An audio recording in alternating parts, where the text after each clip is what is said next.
Alright, magandang hapon po mga kabayan. It is currently 4:06 in the afternoon. Still very cloudy here sa Sherwood Park, Alberta. Once again guys, this is Jerry Domingo, Finance Manager, owner ng Pinoy Car Loans Canada on Facebook. Nililingkod sa inyo for the past few years now. So guys, what I have here on Facebook Live is the SUV for my client Vincent na taga Alberta. So a little backstory on this one here. Very often I get inquiries from clients looking for SUVs, looking for vehicles na sabihin natin less than 150 bi-weekly, less than 200. Just the other week, I showcased to you guys yung lalaki na naghahanap ng RAV4 or Rogue na 160 bi-weekly. So I always do my best to accommodate yung mga requests na ganun. Of course, you know, as long as it's mathematically possible. In this case here, sa case ng kliyente kong si Vincent, he gave me a very strict budget din.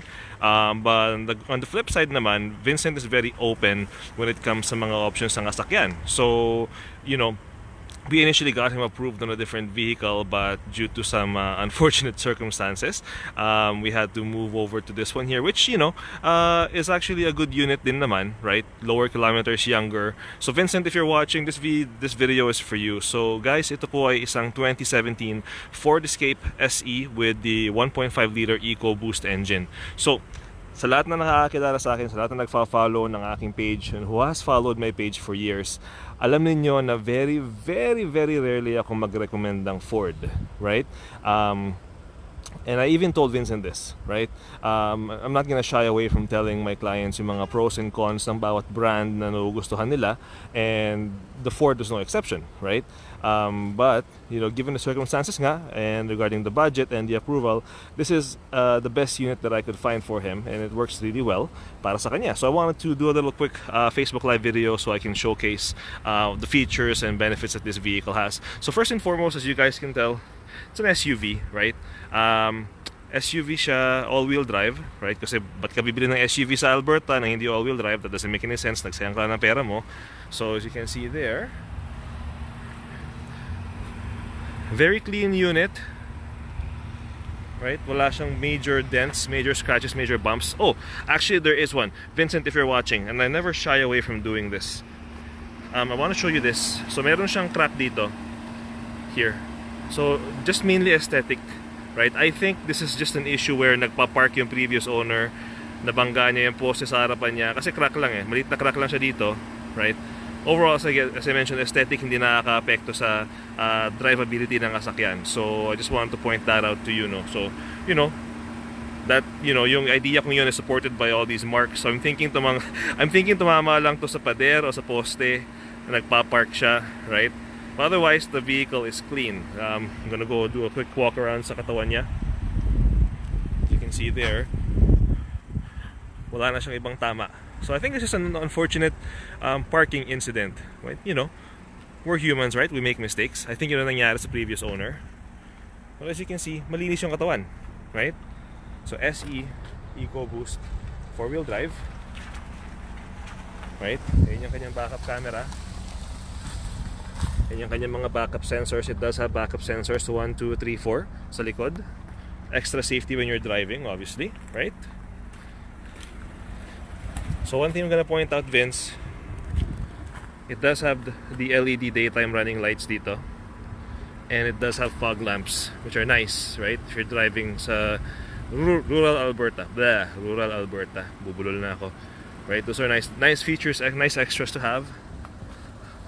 You got your alloy rims there, all season tires. So the previous owner, right, put Michelin tires there na all season.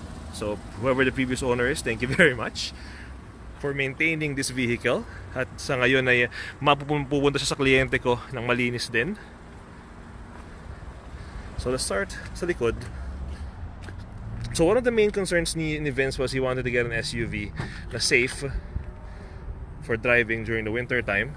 Because he's currently driving, I think, a 1999, 2001 Honda Accord. So, good decision on his part. So, yun yung space sa likod. So, ample space, good space for obviously an SUV, right?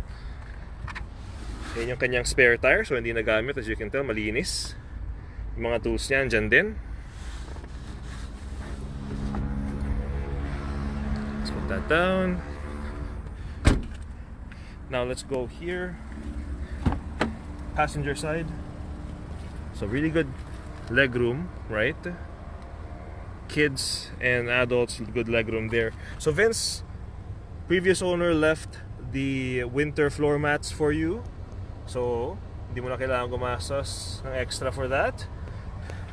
Of course, like most modern SUVs nowadays, this is a 60-40 split, so this would fold down tong half na to, and then that would fold down by itself. See if I can demonstrate dito, no? Up. So yan. So you just pull this lever here, mag-fold down siya. You know, pretty flat. 60-40 ang tawag dyan. So let's go over here naman. So, driver's side. Previous owner also left yung kanyang Escape na winter mats here. So again, extras that you don't have to pay for, which is good. Lilinisin lang natin yan, walang problema. Power driver seat for you as well. So ma-adjust mo yung driver seat mo. Front, back, lumbar support. Let's go inside here. So it's got the standard Ford sync system for your Bluetooth and your audio. You got your heated seats for both driver and passenger. Ban lang natin yung fan natin. Maingay eh. Yan. So yun yung control module, so to speak, right? Got Bluetooth as well, so I'm gonna show you yung backup camera niya. So backup camera and of course the backup sensors, as I said, meron siya. Standard shift, of course. Middle console. Some charging ports there. The manual from the previous owner is also here. Ayun, see? So all for your benefit. Sometimes makakakuha tayo ng mga used units na may mga ganitong extra, nakasama yung mga extras, kasama yung mga previous manuals. Hindi po lahat meron. And hindi po kailangan i-provide yun ng dealership. So, kung, you know, I've had people before nagreklamo na, oh, bakit yung sakyan ko walang manual? Well, it's a used car, right? Whatever it came with, that's what it came with. So, ito yung kanyang glove box here. So, yan yung kanyang speedometer. May digital speedometer siya. As of today, kilometer reading niya is 53,365. So, still pretty good mileage, Vince, for its age, no? This vehicle came from out of province, so it came from Saskatchewan. I have told Vincent this now already, so he's aware of that. So yun yung controls mo for the fog lamps, the headlights, and all that stuff. Of course, the standard audio and the Bluetooth controls, the steering wheel as well. So the main difference na kaibahan nito kumpara sa mga ibang SUV is yung kanyang engine, right? And that's the most important thing. So I'm gonna pop yung hood. And I'm gonna apologize kasi I've had difficulty with this earlier.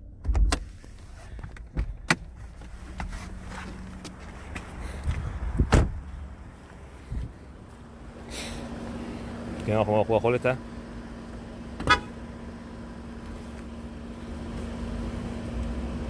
Yun. So, as you can see there, normally this the Ford Escape either comes with a regular 2.0, I believe, or 2.5 liter 4-cylinder engine. So this one here has a 1.5 liter EcoBoost. So sa mga nanonood who might be curious, yung EcoBoost po is the Ford branded na mga engine developed with a turbocharger. So technically these are turbocharged engines. So they have higher horsepower output kumpara sa mga ibang SUV. Like this one here has 179 horsepower, right?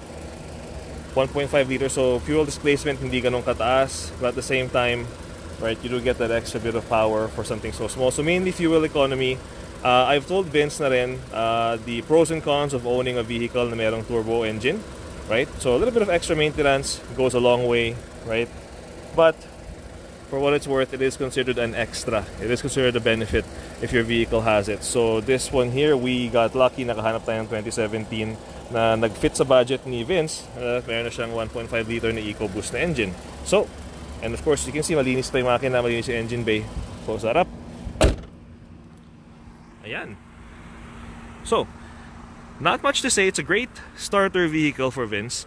Great first time SUV, right? Di niya kinakailangan gumastos sa pagkalaki-laking pera or, mag-loan ng malaki, mapunta sa isang malaking bi-weekly payment just to get an SUV na all-wheel drive, which is eventually, yun naman talaga importante dito sa Alberta, sa western provinces, right?